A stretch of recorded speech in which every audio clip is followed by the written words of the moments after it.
జనసేన అధినాయకుడు పవన్ కళ్యాణ్ యువగళం ముగింపు సభకి హాజరవుతారా లేదా అనేటువంటి సందిగ్ధం వీడి ఆయన యువగళం సభకి హాజరయ్యారు. యువగళం సభలో ప్రధానంగా పొత్తులకు సంబంధించినటువంటి కీలకమైనటువంటి అంశాల ప్రస్తావన చేశారు పవన్ కళ్యాణ్. తెలుగుదేశము అదేవిధంగా జనసేన పొత్తు ఎందుకు పెట్టుకోవాల్సి వచ్చింది, గతంలో ఎందుకు తెలుగుదేశంతో ఉండేటువంటి పొత్తు విడిపోవాల్సి వచ్చింది అనేటువంటి అంశాలను వివరించడంతో పాటుగా బీజేపీకి కూడా ఈ పొత్తుకు సంబంధించినటువంటి అంశాన్ని బీజేపీ అధినాయకత్వంతో ముందే చెప్పాను, మీ ఆశీస్సులు కావాలని కూడా అడిగాను, నేరుగా అమిత్ షాతోనే మాట్లాడాను అనేటువంటి విషయాన్ని పవన్ కళ్యాణ్, చంద్రబాబు నాయుడు, అదేవిధంగా నారా లోకేష్, బాలకృష్ణ వీళ్ళందరూ తెలుగుదేశానికి సంబంధించినటువంటి అందరూ వేదిక మీద ఉన్నటువంటి సందర్భంలోనే బీజేపీతో పొత్తుకు సంబంధించినటువంటి అంశాల ప్రస్తావన పవన్ కళ్యాణ్ చేశారు. నేను గతంలో ఒక కీలకమైనటువంటి అంశాన్ని వెల్లడించాను. దాని మీద జన సైనికులు అంగీకరించలేదు, కొంతమంది విమర్శలు కూడా చేశారు. పవన్ కళ్యాణ్ రాజమండ్రి సెంట్రల్ జైలుకి వెళ్ళి చంద్రబాబు నాయుడిని పరామర్శించిన తర్వాత బయటకు వచ్చి తెలుగుదేశంతో పొత్తుంది అని ప్రకటన చేశారు.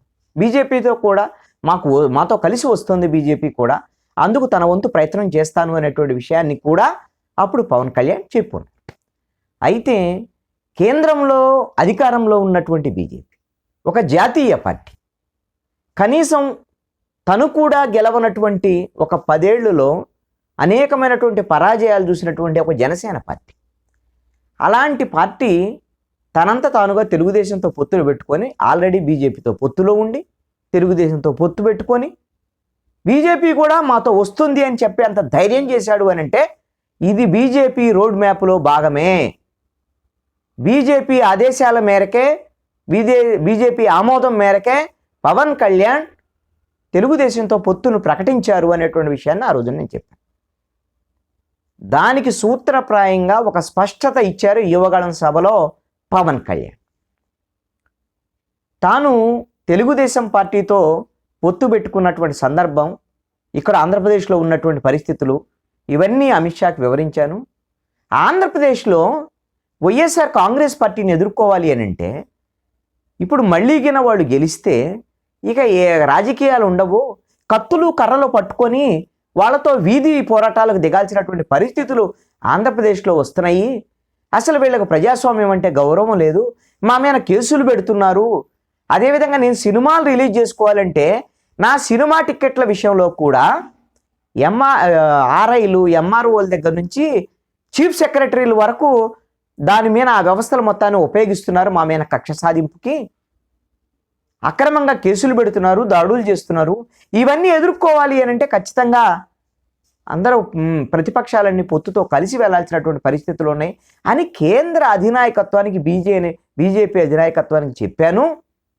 అమిత్ షాతో కూడా వివరించాను, తెలుగుదేశంతో ఈ విధంగా పొత్తుకు సంబంధించినటువంటి ప్రకటన చేశాను, మీ బ్లెస్సింగ్స్ కావాలని కూడా ఆయన అడిగాను, వాళ్ళ ఆశీస్సులు కోరాను అని చెప్పారు. అయితే వాళ్ళు పొత్తులోకి వస్తారా లేదనేటువంటి ఇంకా తెలియాల్సి ఉంది అనేటువంటిది చివరిలో ఆ విధమైనటువంటి ముక్తాయింపు ఇచ్చారు. దీన్ని బట్టి బీజేపీకి తెలియకుండా పొత్తుల విషయంలో పవన్ కళ్యాణ్ ఒక్క అడుగు కూడా ముందుకు వేయటం లేదు. ప్రతి సందర్భాన్ని ఈ రోజున తెలుగుదేశం పార్టీతో పొత్తుకు సంబంధించినటువంటి వ్యవహారాన్ని బీజేపీతో మాట్లాడుకున్న తర్వాత, బీజేపీ ఆశీస్సులు తీసుకున్న తర్వాత, నువ్వు గో హెడ్, నువ్వు ముందెళ్ళు, మేము తర్వాత వస్తాం అనేటువంటి విషయాలు, ఆదేశాలు, ఆ రోడ్ మ్యాప్తోనే పవన్ కళ్యాణ్ ముందుకెళ్తున్నారు. ఇది బీజేపీకి సంబంధించినటువంటి అంశం. బీజేపీ కూడా ఈ మధ్యకాలంలో పురంధేశ్వరి కానీ వీళ్ళందరూ మాకు పవన్ కళ్యాణ్ పోటీలోనే మాకు పొత్తులోనే ఉన్నారు కదా, తెలుగుదేశంతో పొత్తు విషయం మా ఢిల్లీ అధిష్టానం నిర్ణయిస్తుందని చెప్తున్నారు. అంటే లేదు అనటంలా, వాళ్ళు ఎప్పుడు వస్తారు ఏమిటి అనేటువంటిదే ఇక తేలాల్సినటువంటి అంశం. యువగళం బహిరంగ సభలో ఈ విధమైనటువంటి పొత్తుల అంశాన్ని స్పష్టత పవన్ కళ్యాణ్ ఇచ్చిన తర్వాత చంద్రబాబు నాయుడు కానీ, అచ్చెన్నాయుడు కానీ, లోకేష్ కానీ వీళ్ళెవరో కూడా మాకు బీజేపీతో పొత్తు లేదని కానీ, బీజేపీ మీద వ్యతిరేకం కానీ ఎవ్వరూ విమర్శలు చేయలేదు. దాంట్లో పవన్ కళ్యాణ్ ఈ విధమైనటువంటి ప్రకటనను కూడా తర్వాత కూడా తెలుగుదేశం నాయకులు ఎవరు కూడా ఖండించినట్టుగా లేదు. దీన్ని బట్టి తెలుగుదేశం కూడా అనివార్యంగా బీజేపీతో సుముఖతతోనే ఉన్నట్లుగా అర్థమవుతుంది. ఇక తెలుగుదేశంతో పొత్తుకు సంబంధించినటువంటి అంశం, ఇది ఒక 10 ఏళ్ల పాటు కొనసాగించాలి, 10 ఏళ్ల పాటు ఈ విధమైనటువంటి పొత్తు ఉండాలి, అందుకు మీ అందరి ఆశీస్సులు కావాలి అని అక్కడ ఉండే వాళ్ళందరూ, ఎదురుగుండే వాళ్ళందరూ తెలుగుదేశం వాళ్ళే కదా. వాళ్ళేం జన సైనికులు ఎవరు లేరు. పవన్ కళ్యాణ్ వస్తారు రాదని తెలియదు. వాళ్ళ సమీకరణ అంతా తెలుగుదేశం సమీకరణ. అందుకనే పవన్ కళ్యాణ్ ప్రసంగం చేసేటువంటి సందర్భంలో పవన్ కళ్యాణ్ ఎక్కడన్నా మాట్లాడుతుంటే ఈలలు, గోలలు, కేకలు, ఆ విధమైనటువంటి ఇవన్నీ ఒక జోష్ ఉంటుంది. అది ఎక్కడా కూడా కనపడలా ఆ సభలో. ఏదో హలో ఏపీ అని చివరిలో ఆయన అన్నప్పుడు ఏదో కొంచెం రెస్పాన్స్ వచ్చింది తప్ప పెద్ద రెస్పాన్స్ ఏమీ లేదు. అందరూ విన్నారు, చెప్తుందంతా విన్నారు. అయితే పవన్ కళ్యాణ్ ఈ వేదికని చాలా తెలివిగా ఉపయోగించుకున్నారు. ఎలా అంటే తెలుగుదేశం పార్టీ ఇబ్బందుల్లో ఉన్నప్పుడు, తెలుగుదేశం పార్టీ అధినాయకుడు చంద్రబాబు నాయుడు కేసులో ఉండి బాధల్లో ఉన్నటువంటి సమయంలో నేను వచ్చి సపోర్ట్ ఇచ్చాను, ఒక మానవతా దృక్పథంతో నేను పొత్తు పెట్టుకొని తెలుగుదేశం పార్టీకి సపోర్ట్ ఇచ్చాను అనేటువంటి విషయాన్ని నొక్కి చెప్పాడు. అంటే నేను మీరు సమస్యలో ఉన్నప్పుడు మీకోసం, మీ తెలుగుదేశం కోసం నేను మా పార్టీ పొత్తులోకి రావటం అనేటువంటి జరిగింది అనేటువంటి విషయాన్ని వాళ్ళ కేడర్ మొత్తానికి కూడా ఒక రకంగా చెప్పాడు. రెండో అంశం ఏమిటి అనంటే, గతంలో 2014లో మేము పొత్తులో ఉన్నాము, కలిసి ప్రయాణం చేశాము, కానీ 2019 వచ్చేసరికల్లా కొన్ని మనస్పార్థలు వచ్చాయి, కొన్ని అభిప్రాయ భేదాలు వచ్చాయి అనేటువంటి విషయాన్ని కూడా పవన్ కళ్యాణ్, అందుకనే విడిపోవాల్సి వచ్చింది, అందుకనే 2019లో విడిగా పోటీ చేయాల్సి వచ్చింది అనేటువంటి విషయాన్ని చెప్పారు. ఒక 10 ఏళ్ల పాటు ఈ విధమైనటువంటి ఆ పొత్తులు ఇవి కొనసాగాల్సినటువంటి పరిస్థితి ఉంది. ఈ గఠబంధన్ని మరి కేంద్ర అధినాయకత్వం అంటే బీజేపీ అధినాయకత్వం కూడా అంగీకరిస్తుందని ఆశిస్తున్నాము. ఎందుకంటే రాష్ట్ర ప్రయోజనాల కోసం, ఈ రాష్ట్రాన్ని కాపాడుకోవాలి అంటే, పరిశ్రమలు రావాలి అని అంటే, లేకపోతే ఆంధ్రప్రదేశ్లో ఉద్యోగ ఉపాధి అవకాశాలు రావాలంటే, ప్రజాస్వామిక వాతావరణం రావాలి అని అంటే వైఎస్ఆర్ కాంగ్రెస్ పార్టీ మళ్ళీ అధికారంలోకి రాకూడదు. అందుకని బీజేపీ, తెలుగుదేశం, జనసేన కలిసి 2014 తరహాలో కలిసి పొత్తులతో ముందుకెళ్లాలనేటువంటి ఆకాంక్షని పవన్ కళ్యాణ్ వ్యక్తం చేసినటువంటి పరిస్థితి ఉంది.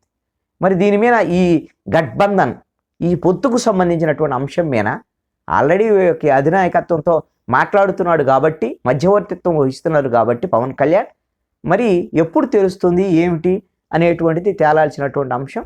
యువగళం పాదయాత్రలో పవన్ కళ్యాణ్ నారా లోకేష్, తన సోదరుడు నారా లోకేష్ పాదయాత్రని అప్రిషియేట్ చేస్తున్నాడు, అది ఆయన సభ. అందుకని ఇప్పుడు మేము ఎన్ని విషయాలు చెప్పలేము. అందుకని పొత్తుకు సంబంధించినటువంటి అంశాల్లో ఉమ్మడి మేనిఫెస్టోతో ఒక బహిరంగ సభ, రెండు పార్టీలకు సంబంధించినటువంటి ఒక బహిరంగ సభలో మా పొత్తు ద్వారాగా వచ్చేటువంటి ప్రభుత్వంలో ఈ రాష్ట్రానికి ఏ విధంగా పాలన అందిస్తాం, ఏ ఏ అంశాలు ఉమ్మడి మేనిఫెస్టోలో ఉండబోతున్నాయి అనేటువంటి అంశాలను కూడా మరో బహిరంగ సభలో వివరిస్తాను అంటూ కూడా పవన్ కళ్యాణ్ చెప్పారు. ఖచ్చితంగా ఇది పవన్ కళ్యాణ్ ఒక రకంగా తెలుగుదేశం పార్టీతో ఎందుకు పొత్తు పెట్టుకోవాల్సి వచ్చింది అనేటువంటి అంశాలని ఒక వివరణాత్మకంగా ఇవ్వటమే కాకుండా బీజేపీతో కూడా పొత్తులోకి కలిసి వెళ్ళాలి అనేటువంటి ఒక సంకేతాన్ని తెలుగుదేశం కేడర్కి కూడా ఇచ్చాడు. ఎందుకంటే తెలుగుదేశం కేడర్ యాక్చువల్గా చంద్రబాబు నాయుడు, నారా లోకేష్ ఆ స్థాయి వాళ్ళు బీజేపీతో పొత్తు ఉండాల్సిందే. ఎందుకంటే పవన్ కళ్యాణ్ మనతో ఉన్నప్పటికీ కూడా జగన్మోహన్ రెడ్డిని ఎదుర్కోవటం కష్టం. ఎన్నికల సమయంలో అతను స్థానిక సంస్థల ఎన్నికల తరహాలో దాడులు, దాష్టికాలు, వ్యవస్థలని కూడా దుర్వినియోగం చేసేటువంటి అవకాశం ఉందనేటువంటి ఉద్దేశంతో బీజేపీ తమతో ఉంటే బాగుంటుంది అనుకుంటున్నారు. కాబట్టి బహుశా ఈ పొత్తుకు సంబంధించినటువంటి అంశం ఒక క్లారిటీ వచ్చేదానికి అవకాశం ఉండొచ్చు కొద్ది రోజుల్లో.